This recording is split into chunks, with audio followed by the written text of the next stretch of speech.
Hello friends, welcome to Ajit study centre. तो आज की इस वीडियो में हम लोग पास्ट इंडिफिनिट टेंस से हिंदी से इंग्लिश ट्रांसलेट बनाने के लिए सीखेंगे।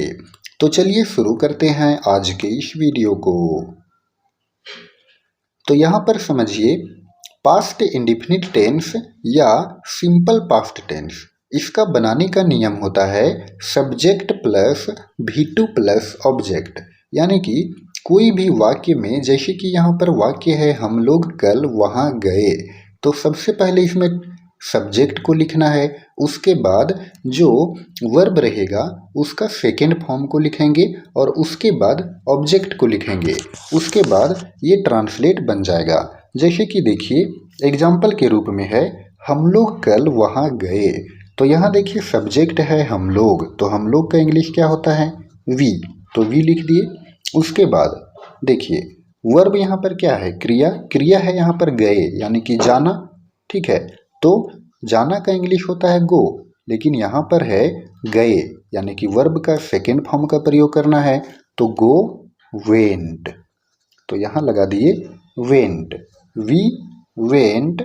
उसके बाद कहाँ गए, तो वहाँ, देयर, वहाँ का इंग्लिश हो जाएगा देयर। और कब गए, तो कल गए, यानी कि कल बीत गया, तो बीता हुआ कल को कहते हैं एस्टरडे। और फुल स्टॉप लगाएंगे। तो इस तरह से देखिए यहाँ पर ट्रांसलेट बन गया वी वेंट देयर एस्टरडे, यानी कि हम लोग कल वहाँ गए। नेक्स्ट देखिए, मैंने एक कविता लिखा। तो मैंने एक कविता लिखा, तो यहाँ पर देखिए सब्जेक्ट में है मैंने, तो मैंने का इंग्लिश हो जाएगा आई। और उसके बाद यहाँ पर देखिए वर्ब यहाँ पर क्या है, क्रिया है लिखना। लिखना का इंग्लिश होता है राइट, तो राइट का हो जाएगा रोट, क्योंकि यहाँ पर V2 का प्रयोग करना है। तो आई रोट, क्या लिखा, तो एक कविता, यानी कि यह। और कविता यहाँ पर देखिए क्या है, ऑब्जेक्ट में है, तो कविता का इंग्लिश होगा पोयम। तो इस तरह से आई रोट य पोयम, मैंने एक कविता लिखा। चलिए नेक्स्ट है सीता एक कलम खरीदी। तो सीता एक कलम खरीदी, इसमें सब्जेक्ट है सीता, तो सीता का हो गया सीता, है ना।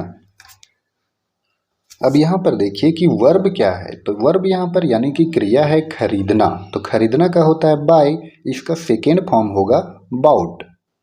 तो सीता बाउट, BOUGHT, तो ये हो गया बाउट।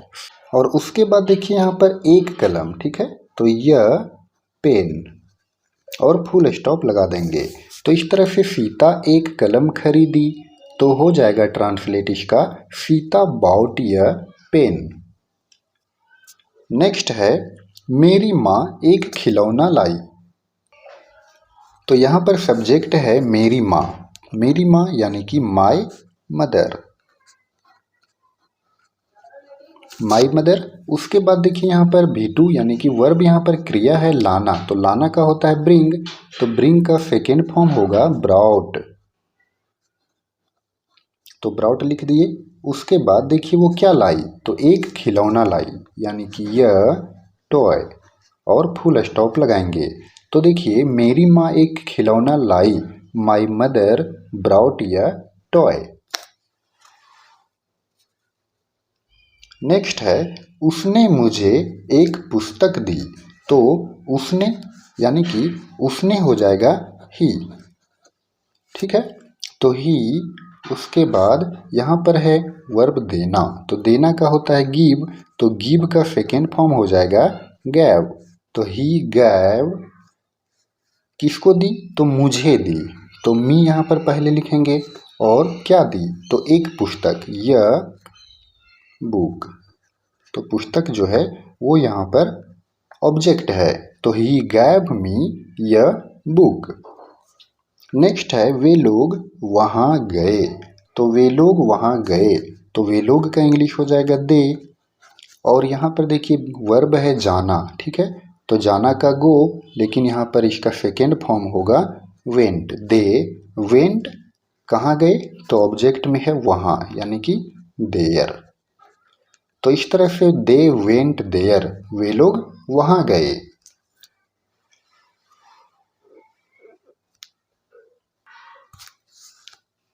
नेक्स्ट है मोहन ने एक फूल तोड़ा। तो मोहन ने एक फूल तोड़ा, तो यहाँ पर सब्जेक्ट है मोहन, तो मोहन लिख दिए।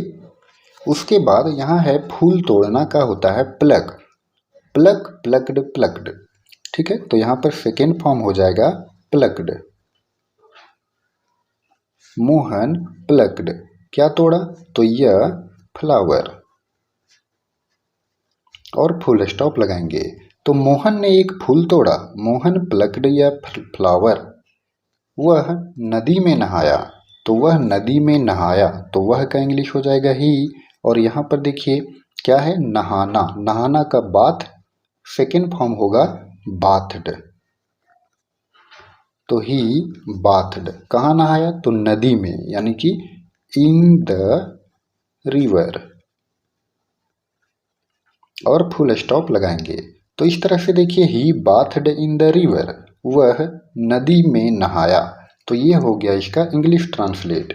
तो फ्रेंड्स आई होप कि आपको पास्ट इंडेफिनिट टेंस का ये 8 ट्रांसलेट अच्छे से समझ में आया होगा। तो अगर आपको ये वीडियो पसंद आया हो तो आप इस वीडियो को लाइक करें, और चैनल पर नए हो तो चैनल को सब्सक्राइब जरूर करें। धन्यवाद।